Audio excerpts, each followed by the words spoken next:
하나님의 말씀 마태복음 25장 34절부터 40절까지 제가 봉독을 해드리겠습니다. 34절부터 40절 말씀까지입니다.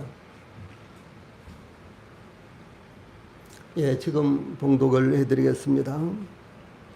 34절부터 그때의 임금이 그 오른편에 있는 자들에게 이르시되 내 아버지께 복받을 자들이여 나와 창세로부터 너희를 위하여 예비된 나라를 상속받으라.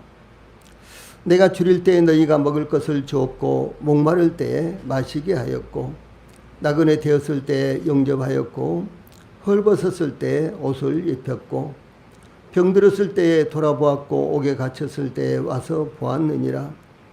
이에 의인들이 대답하여 이르되 주여 우리가 어느 때에 주께서 줄이신 것을 보고 음식을 대접하였으며 목마르신 것을 보고 마시게 하였나이까?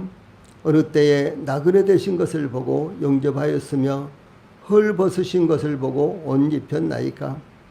어느 때에 병드신 것이나 옥에 갇히신 것을 보고 가서 비웠나이까 하리니 임금이 대답하여 이르시되 내가 진실로 너희에게 이르노니 너희가 여기 내 형제 중에 지극히 작은 자 하나에게 한 것이 곧 내게 한 것이니라 하시고 아멘. 40절 말씀까지 봉독을 해드렸습니다.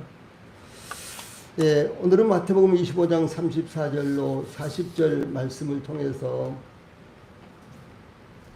양으로 구분된 자들에 대한 보상, 오른편에 있는 자들에 대한 보상, 이런 주제로 말씀을 전해드리겠습니다. 이 본문 말씀, 그러니까 창세기 25장 30절부터 이 46절까지의 말씀은 시대적으로 구분한다면 대환란 때 적용되는 말씀이요.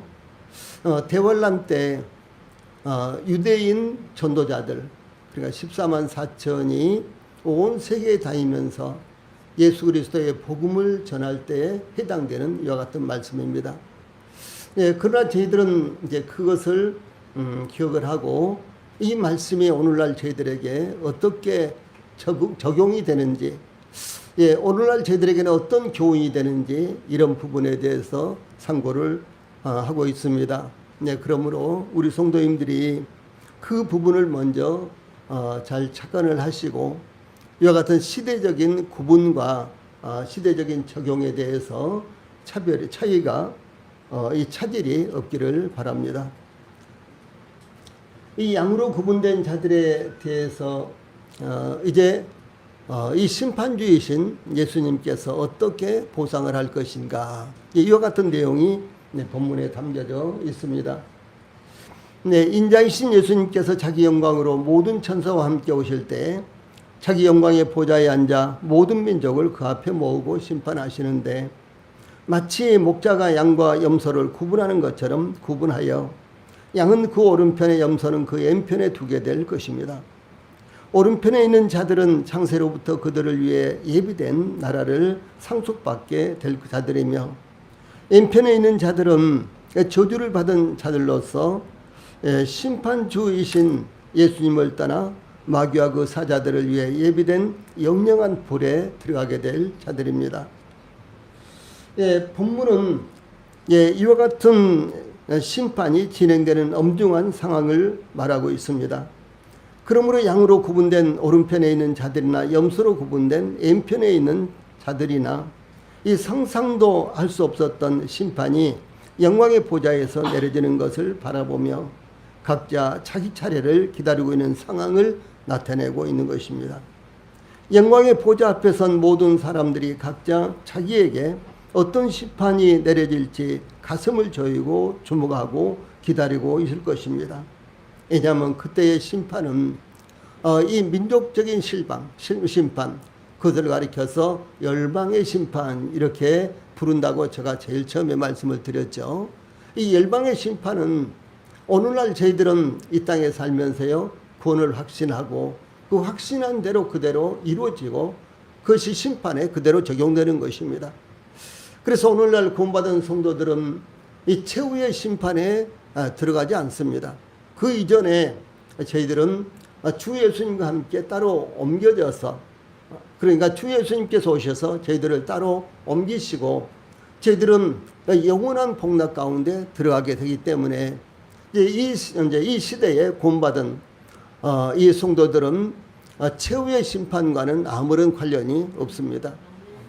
혹시 우리가 이제 일반 교회에서 전해지는 말씀을 보면은 무조건 다 최후의 심판 가서 판결을 받는다 이렇게 이제 말씀하지만 그렇지 않습니다.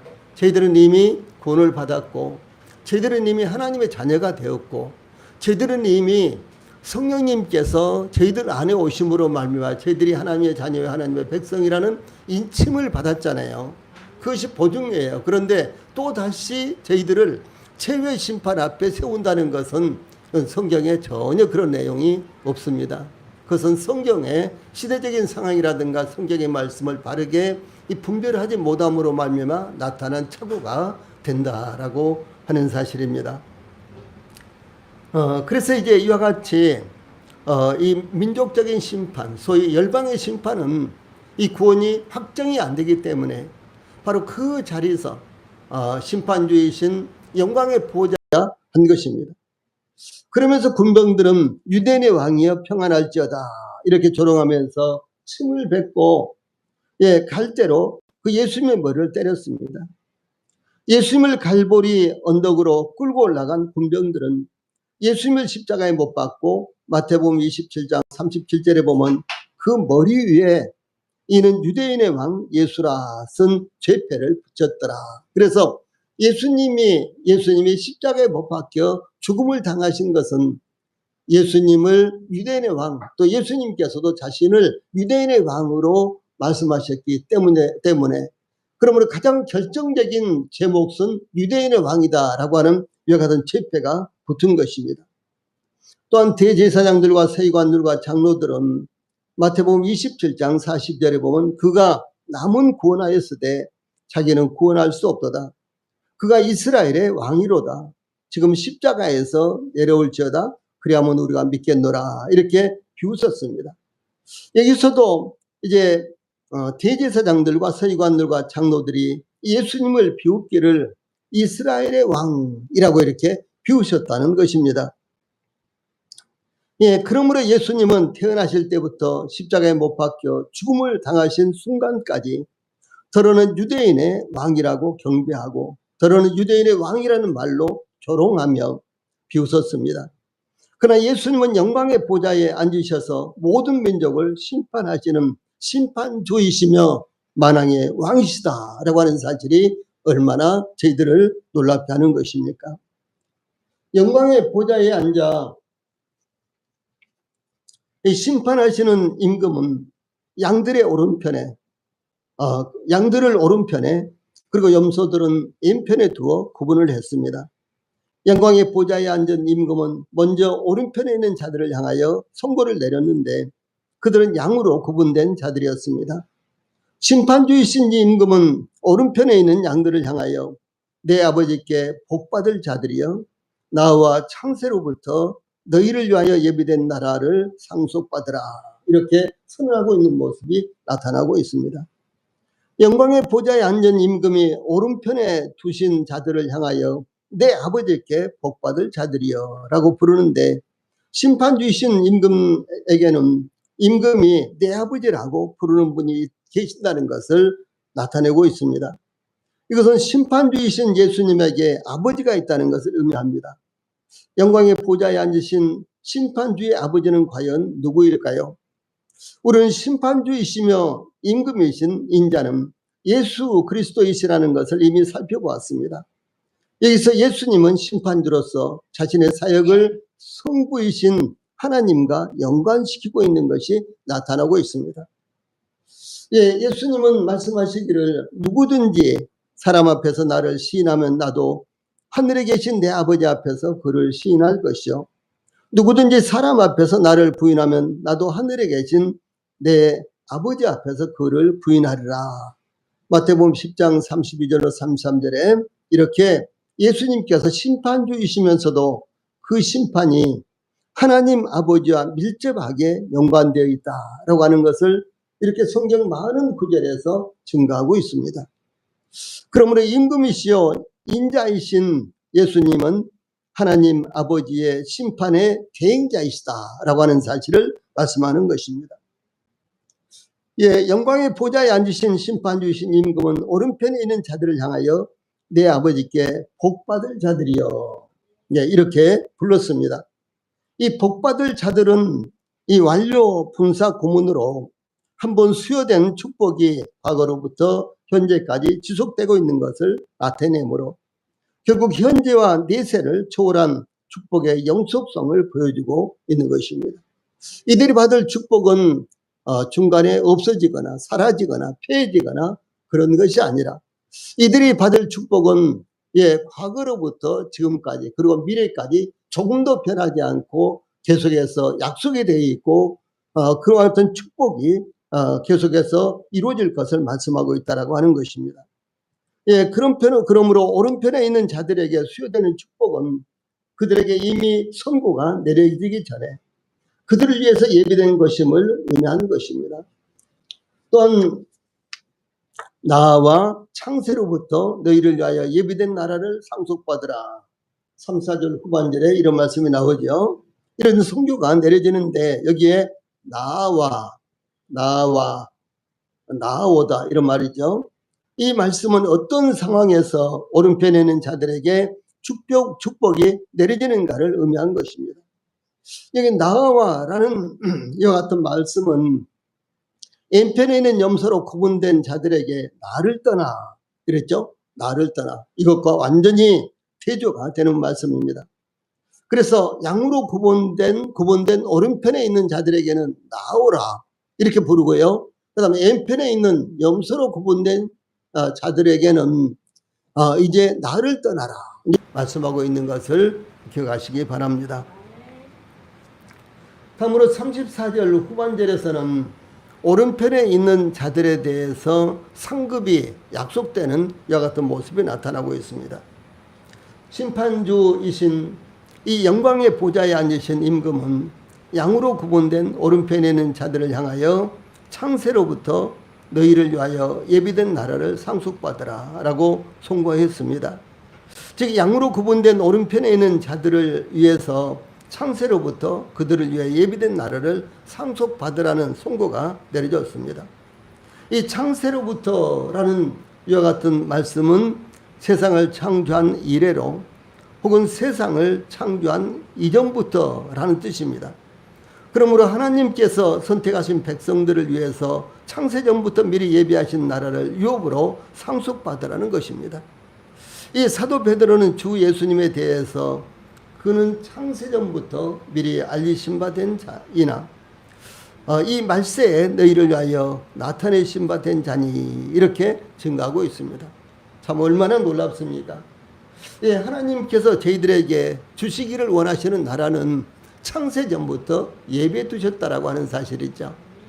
이미 하나님께서 저희들이 구원받자 이들을 위해서 내가 무엇을 줄 거라고 이렇게 생각을 하면서요. 계획하시고 만드신 것이 아니고 예비하신 것이 아니고 저희들을 다 알고 계신 하나님께서 창세전에 세상이 있기도 전에 이미 하늘에 저희들을 위해서 예비된 나라가 준비되어 있었다라고 하는 사실 참으로 놀라운 것입니다. 사도 바울도 하나님께서 우리를 선택하시는 것에 대해서 에베소 1장 4절 5절 위에 있는 말씀 같이 읽어봅시다. 시작. 곧 창세전에 그리스도 안에서 우리를 택하사 우리로 사랑 안에서 그 앞에 거룩하고 흠이 없게 하시려고 그 기쁘신 뜻대로 우리를 예정하사 예수 그리스도로 말미암아 자기의 아들들이 되게 하셨으니라고 이렇게 증가하고 있습니다. 이것은 구원의 확신을 가진 성도들이 내가 이렇게 됐구나. 하나님의 은혜가 이렇게 우리들에게 주어졌구나 라고 이렇게 깨닫는 것입니다.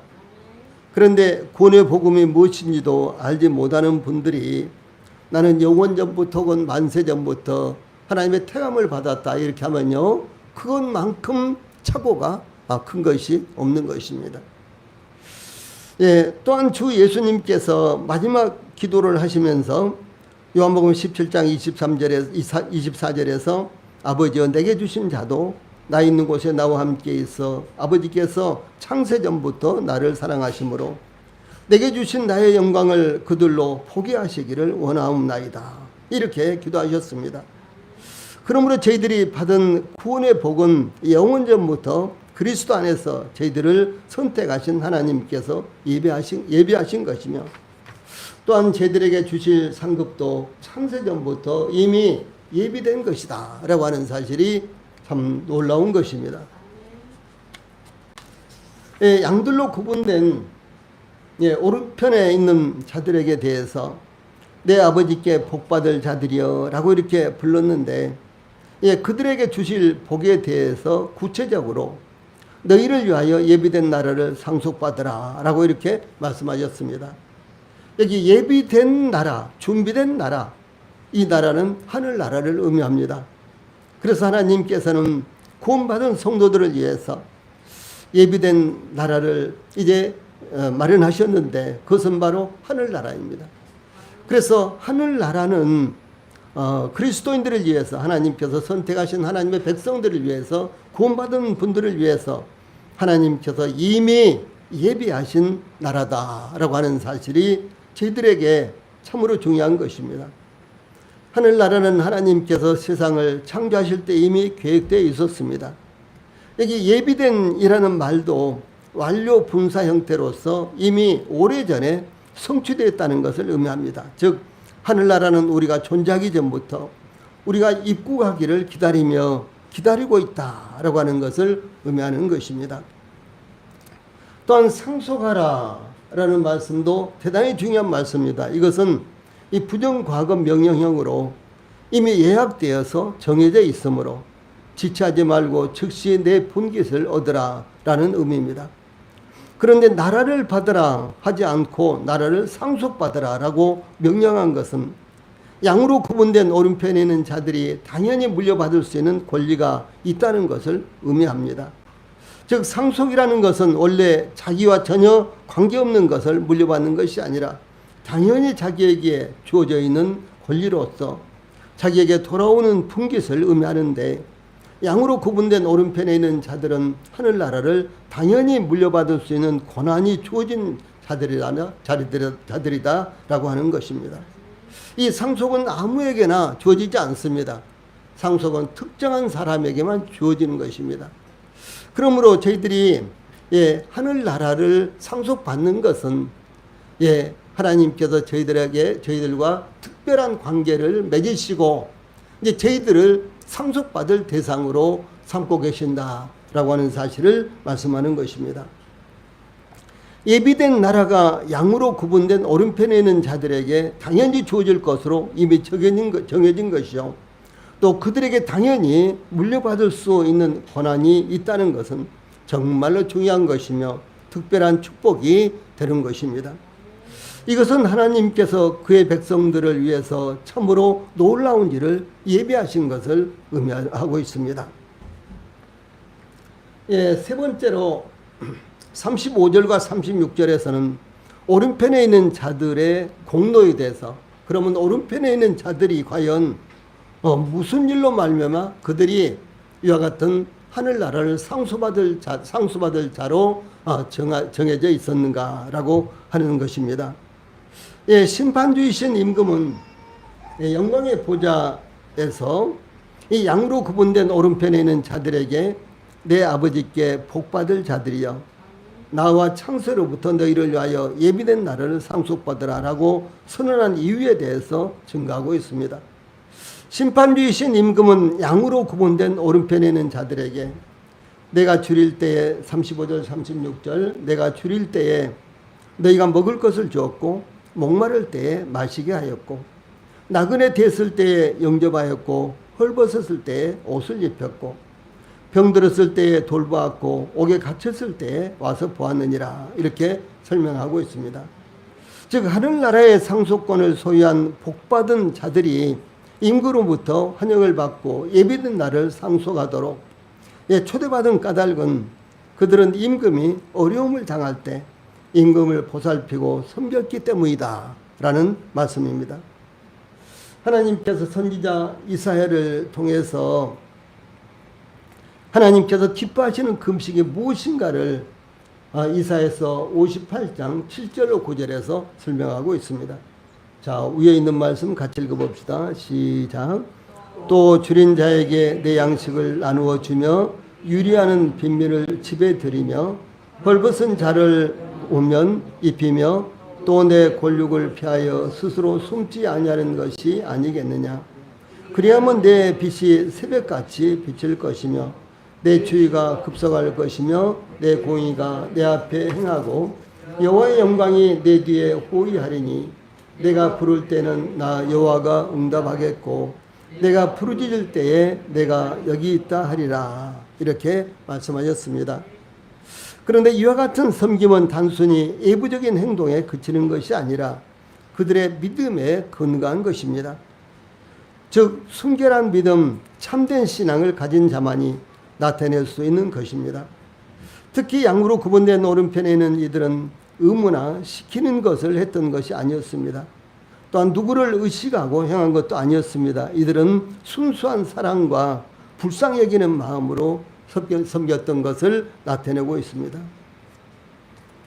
예, 먼저 언급된 내가 줄일 때에 너희가 먹을 것을 주었고 목마를 때에 마시게 하였고 나그네 되었을 때에 영접하였고 라는 세 가지는 율법에 계시된 선행이었으며 믿음의 사람들의 행동을 본받아 실행한 것이었습니다. 예를 들어서 아브라함의 경우 아브라함은 날이 뜨거울 때에 사람 셋이 그의 장막 맞은편에 서 있는 것을 발견하고 달려가서 영접하며 몸을 땅에 굽혀서 그들을 초대합니다. 자, 위에 있는 말씀 같이 읽어봅시다. 시작. 내 주여 내가 주께 은혜를 입어사오면 원하건대 종을 떠나 지나가지 마시옵고 물을 조금 가져오게 하사 당신들의 발을 씻으시고 나무 아래에서 쉬소서. 내가 떡을 조금 가져오리니 당신들의 마음을 상쾌하게 하신 후에 지나가소서. 당신들이 종에게 오셨음이니이다 라고 이렇게 요청해서 그들을 섬겼습니다. 아브라함이 이들을 섬길 때 아브라함의 장막 앞에 서 있는 세 사람이 아브라함의 장막 앞에 서 있는 세 사람이 어떤 사람인지 그들의 정체를 전혀 알지 못했습니다. 그런데 성경에 보면은 히브리서 저자는 손님 대접하기를 잊지 말라. 이로써 부주중의 천사들을 대접한 이들이 있었느니라. 히브리서 13장 2절에 이렇게 증가하고 있는데 그것 아브라함의 경우를 의미하는 것입니다. 그러므로 아브라함이 그들을 자기 장막으로 초청하고 그들에게 음식을 대접할 때까지도요. 아브라함은 그들이 그냥 자기의 장막 앞을 지나가는 나그네들에 불과하다라고 생각을 했던 것입니다. 그 뜨거운 그 중동의 그 사막의 열사의 그 뜨거운 이와 같은 한낮, 한낮의 정오쯤에 자기의 장막 앞에 서 있는 이와 같은 세상을 보고 아브라함은 견딜 수가 없어서요. 그래서 그들 앞에 가서 무릎을 꿇고 그들을 자기 장막으로 초청하는 것입니다. 그래서 이제 그들에게 발을 씻을 물을 주고, 그래서 이 중동에서는 가장 최선의 대접이요. 어떤 집에 들어갔을 때, 이제 과거에는 다 장막 생활이었잖아요. 그래서 어떤 집에 장막에 들어갔을 때 먼저 손을 씻을 물을 주고, 그 다음에 발을 씻을 물을 주는 것이요. 가장 큰 대접이었어요. 예. 그것뿐만 아니라 송아지를 잡아서 이제 그것을 요리해서 그 다음에 이제 빵을 만들어서 그것을 그 손님들에게 내놨는데, 사실은 나중에 알고 보니까 그들이 천사들이었다, 주님이었다 라는 사실을 말씀하고 있는 것입니다.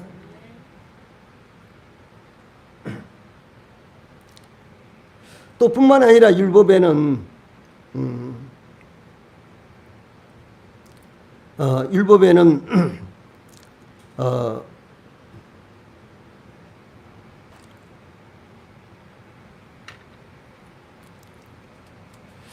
너는 이방 나그네를 납치하지 말라. 너희가 애굽 땅에서 나그네 되었은즉 나그네의 사정을 아느니라. 이렇게 증가하고 있고요. 또 신명기 10장 18절 19절에서는 하나님은 고아와 과부를 위하여 정의를 행하시며 나그네를 사랑하여 그에게 떡과 옷을 주시나니 너희는 나그네를 사랑하라. 전에 너희도 애굽 땅에서 나그네 되었음이니라. 이렇게 말씀하고 계십니다. 오늘날 우리 주변에서 저희들이 나그네 그러면요 좀 생소하죠. 예, 그런 사람들을 저희들이 보기가 거의 어렵습니다. 그러나 우리 한국에서 우리 한국에 들어와서 일을 하는 외국인 노동자들 얼마나 많습니까? 예, 어제도 잠깐 뉴스를 보니까 그들이 이 더운데 정말로 아주 어렵게 그 일터에서 잠시 쉴 시간도 없이 몇 시간씩 계속해서 일하고 있는 그런 모습들이 나오더라고요. 또 그것뿐만 아닙니다. 저희들이 직접적으로 그들을 보살피지 못한다면은 저 국제 여러 가지 기금이라든가 선교 기금을 통해서 우리가 그들을 도울 수가 있습니다. 예, 그런 방법 등으로 저희들이 이와 같은 말씀을 의지하고 저희들이 도울 수 있는 길이 지금은 참 많이 열려져 있는 것입니다. 지금도 아프리카라든가 그런 등등에서는요, 마실 물이 없어서 죽어가는 수도 없이 많은 사람들과 짐승들 있습니다. 또 뿐만 아니라 지금도 양식이 없어서 먹을 것이 없어서 굶어 죽어가는 사람들이 수도 없이 많이 있습니다. 그런데 여기 이제 신약 성경에서 이 나그네는 소위 여기저기를 방문하며 하고 다니는 이 전도자들을 가리켜서 나그네라 이렇게 보통 부릅니다. 예, 그러므로 주님의 그 복음을 위해서 이렇게 복음을 위해서 여기저기 다니면서 이 전도자의 일을 하는 이와 같은 분들을 우리는 나그네로 생각을 하고 그들을 도와야 된다라고 하는 말씀입니다. 예, 다음에 언급하고 있는 36절 예, 헐벗었을 때 옷을 입혔고 병들었을 때 돌보았고 옥에 갇혔을 때 와서 보았느니라 라고 하는 이 세 가지는 율법에는 없지만 그 이상의 자원적이며 헌신적인 섬김을 강조한 것입니다. 즉 양으로 분류되어 임금의 오른편에 있는 이 사람들은 의무감이나 억지로 섬긴 것이 아니라 자원함과 헌신적으로 섬겼던 것입니다. 당시 대부분의 사람들의 형편은 의식주도 해결하지 못하였고 온갖 질병과 억울한 누명과 과중한 채무로 인해서 사람다운 삶을 살아가기 어려웠을 때였습니다. 예수님의 공생의 기간 동안 예수님께서 만나셨던 대부분의 사람들은 이와 같이 아주 열악한 형편에 있었던 사람들이었습니다. 물론 뭐 백부장의 딸이라든가 백부장의 하인이라든가 이런 분들도 또 있어요. 그런데 거의 대부분 다 정말로 열악한 환경 가운데서 먹을 것도 먹지 못하고 입을 것도 입지 못하고 의료 혜택 아예 받지 못한 이와 같은 사람들, 그런 사람들이 인산인해를 이루고 예수님께 몰려들었는데 예수님께서 그들을 만져주시고 그들의 병을 고쳐주시고 그들에게 붙어있는 귀신을 쫓아내주시고 이렇게 하셨던 것입니다. 그래서 여기 36절 후반절에는 특히 옥에 갇혔을 때 와서 보았느니라 이 말씀은 복음과 그리스도로 인해 흔히 전도자들이 당하던 고난이었습니다. 이와 같이 옥에 갇혀 고난당하던 임금을 찾아와 보았다는 것은 그 고난에 동참하고 그 같은 고난을 각오한 행동이었습니다. 이렇게 하다가 자신도 그런 고난을 당할 수밖에 없는 그런 형편이었지만 그러나 그들을 도왔다는 것입니다. 그러므로 임금은 오른편에 있는 자들을 향하여 내 아버지께 복받을 자들이여 나와 창세로부터 너희를 위하여 예비된 나라를 상속받으라. 34절 후반절에 이렇게 보상을 내렸습니다. 자, 근데 이런 보상이 주어지자 그러면 오른편에 있는 자들의 의문이 생겼습니다. 이 영광의 보좌에 앉은 심판주이신 임금의 설명을 들은 양으로 분리된 오른편에 있는 자들은 이렇게 의문점을 제기합니다. 자, 위에 있는 말씀 37절로 39절 말씀인데 같이 읽읍시다. 시작. 이에 의인들이 대답하여 이르되 주여 우리가 어느 때에 주께서 줄이신 것을 보고 음식을 대접하였으며 목마르신 것을 보고 마시게 하였나이까? 어느 때에 나그네 되신 것을 보고 영접하였으며 헐벗으신 것을 보고 옷 입혔나이까? 어느 때에 병드신 것이나 옥에 갇히신 것을 보고 가서 배웠나이까 하리니? 라고 의문점을 제기를 했습니다. 여기 의인들이라는 칭호가 양으로 분류되어 임금의 오른편에 있는 자들의 호칭이 마치 인자가 임금으로 바뀌듯이 복받을 자들에서 의인들이라는 이와 같은 호칭으로 바뀌고 있는 것이 나타나고 있습니다. 고난받는 사람들에게 선행을 베풀었던 그들을 의인으로 부르므로 그들에 대한 이해를 더욱 구체화하고 있는 것입니다. 여기서 의인들이라는 호칭은 그들이 절대 순결하다는 의미가 아닙니다. 다만 의로우신 재판장이신 임금이 불러주신 호칭인 것입니다. 그런데 이 의인들은 37절 한 절만 봐도 주여 우리가 어느 때에 주께서 줄이신 것을 보고 음식을 대접하였으며 목마르신 것을 보고 마시게 하였나이까? 라고 이의를 제기하고 있습니다. 여기 의인들로 이렇게 소개가 되고 있는 오른편에 앉은 자들, 양으로 구분된 자들은요, 임금이 줄이신 것을 본 적도 없는 거예요.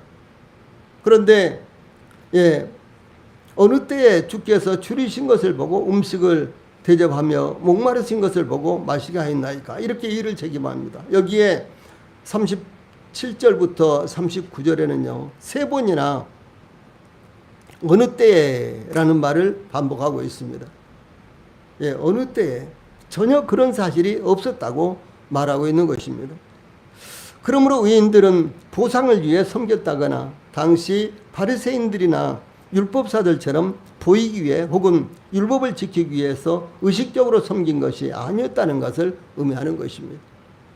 여기 임금이 최종적으로 심판을 하는데 그랬다고 하면은 와, 우리가 그랬는가? 이렇게 생각하면서 그냥 받으면 되는 것이죠. 그런데 여기 의인들은 우리가 그런 적이 없는데 어느 때에 우리가 그런 적이 있었습니까? 전혀 그런 적이 없었습니다라고 세 번이나 반복해서 묻고 있는 것입니다. 이와 같은 상황을 볼 때 여기에 의인들 곧 이제 심판주의 오른편의 양으로 분리된 이들은 조금 더 그들이 의도적으로 선을 행한다거나 어떤 보상을 위해서 섬겼다거나 그런 것이 전혀 아니었다라고 하는 사실을 알 수가 있는 것입니다. 우리 성도님들, 이것은 저희들의 섬김에서도 대단히 중요한 것입니다. 저희들이 어떻게 섬기느냐에 따라서 주님이 반응을 하십니다. 그건 틀림없습니다. 예를 들어서 마리아가 자기 옥합을 깨뜨려서 주님 앞에 주님의 발에 부었을 때 주님이 뭐라고 그랬어요?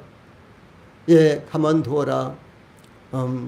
이 여자는 나의 장례를 위해서 미리 준비한다 라고 이렇게 말씀하셨고, 이 세상 어디에 닿든지 간에 어디에서 복음이 전파되든지 간에 이 여자의 한 일도 말하여 그 다음에 참 놀라운 것이십니다.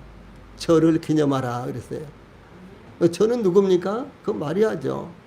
마리아가 무엇을 했습니까? 옥합을 깨뜨려서 예수님의 발에 부었습니다. 그런데 예수님께서 저를 기념하라. 바로 마리아를 기억하라라고 이렇게 말씀하신 것입니다. 그래서 저희들이 어떻게 섬기느냐에 따라서 주님은 반드시 반응을 하십니다. 구약 성경에도 보면 여호와 하나님께서 그 백성들이 혹은 또 이방인들이 하나님에 대해서 어떤 자세를 가지냐에 따라서 하나님은 철저하게 아주 세밀하게 반응을 하시는 것입니다. 그런데 여기에 의인들로 구분된 심판주이신 바로 임금의 오른편에 있게 된 이 분류된 이와 같은 이들은요, 전혀 그것을 의식하지 않고 섬겼다라고 하는 것입니다. 그래서 우리 성도님들이 주님을 어떻게 섬기냐에 따라서 이 세상에서 주님께서 반응을 하십니다. 그러나 그 반응을 기대하고 섬기시는 것이 아니라 정말 간절한 마음으로 혹은 또 성도들을 돕는 거나 이방인들을 도울 때는 정말 불쌍히 여기는 마음으로 예수 그리스도의 사랑으로 섬겨야 되고요. 또 교회에서 헌신하고 봉사하는 것도 우리가 몸을 위해서 당연히 해야 될 일이다 라고 생각을 하시면서 섬겨야 된다라고 하는 것을 말씀하고 있는 것입니다. 이건 굉장히 중요한 것입니다. 예, 그때 이제 임금이 뭐라고 말씀하시느냐. 여기 보면요. 자, 위에 있는 말씀 같이 읽어봅시다. 시작. 임금이 대답하여 이르시되 내가 진실로 너희에게 이르노니 너희가 여기 내 형제 중에 지극히 작은 자 하나에게 한 것이 곧 내게 한 것이니라. 이렇게 40절에 말씀을 하고 계십니다. 임금은 여기 내 형제 중에 지극히 작은 자 하나, 즉 임금은 자신을 형제들 중에 가장 보잘것없고 알려지지 않았으며 멸시받는 형제들 가운데 하나와 일치시키고 있는 것, 그렇게 간주하고 있다는 사실입니다. 이것은 그리스도께서 영광의 보좌에 앉아 모든 민족을 모아 심판하시는 곳에서까지도 자신을 심히 낮추어 고난받고 핍박받는 형제들 중 하나로 낮추시는 겸손함을 나타내시며 또한 그와 같은 자들이 당하는 고난을 친히 자신이 당하는 고난으로 여기시는 것을 증가하고 있는 것입니다. 오늘날 참 저희들이 살아가기가 어렵습니다. 그 어느 때보다도 어렵습니다. 또 오늘날 저희들이 주님을 섬기는 거 참 어렵습니다. 교회에서 헌신하고 봉사하는 것 어렵고 교회에서 직분을 맡아서요. 그 직분에 따라서 헌신하고 봉사하는 것도 참 쉽지가 않습니다. 예, 그런다고 할지라도 주님은 저희들의 섬김을 기억하고 계시고 또 뿐만 아니라 저희들의 사정을 잘 아시기 때문에 주 예수님께서는 저희들과 이 자신을 일치시키고 있다라고 하는 사실은요, 저희들에게 영광 중에 영광이 되는 것입니다. 그러므로 우리는 고난당하는 성도들을 위해서 기도하고 자신이 고난당하는 것처럼 불쌍히 여기며 돌봐야 되는 것. 바로 고난당하는 성도들을 우리 자신과 일치시켜서 마치 내가 고난당하는 것처럼 생각을 하고 그들을 위해서 기도하고 협력하고 은혜를 베풀고 이런 자세가 정말로 필요하다라고 하는 사실입니다. 왜냐하면 주님께서 자신을 형제들 중에 하나로 일치시키시고 이 간주하시는 것은 가장 영광스러운 것이기 때문에 저희들도 그 본을 따라서 섬겨야 된다라고 하는 사실을 우리 모든 성도님들이 기억하시기 바랍니다. 찬송 부르시겠습니다.